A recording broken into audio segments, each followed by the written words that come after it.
I'm Atra al-Nashar in Capitol Hill. The government shutdown is headed into a second month, and if it goes past Tuesday, will be the longest in American history.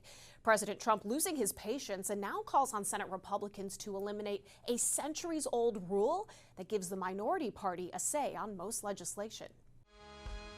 On the eve of Halloween, President Trump issuing a directive to his party that, for many, is a frightening scenario.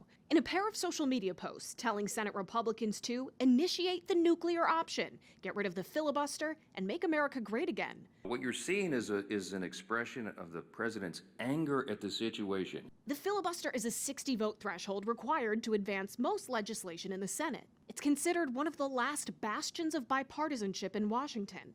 If the filibuster was eliminated or a carve-out was created for this scenario, the Republican majority could pass the House Republicans' short-term budget and end the government shutdown. But Senate Republicans have to want it first. Supermajority requirement is something that makes the Senate the Senate. That was Senate Majority Leader John Thune October 12th. On Friday morning, his spokesperson said Thune's position on the importance of the filibuster has not changed.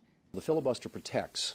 It's been a voice for the minority. It gives the minority a say in what happens in this country. The founders created the Senate uniquely that way for that specific reason. Following Trump's post, Republican Senator John Curtis of Utah says, "I'm a firm no on eliminating it." Through spokespeople, Senate Majority Whip John Barrasso, former Majority Leader Mitch McConnell, Senator Tom Tillis were among those who also rebuked the president's request. That's enough Republicans to block any attempt to touch the filibuster.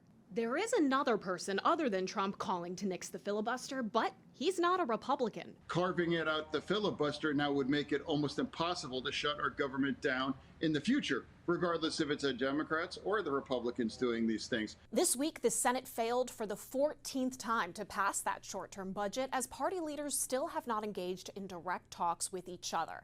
As for the House, they're scheduled to remain out of Washington all week next week for the 7th week in a row. On Capitol Hill, I'm Atra al-Nashar.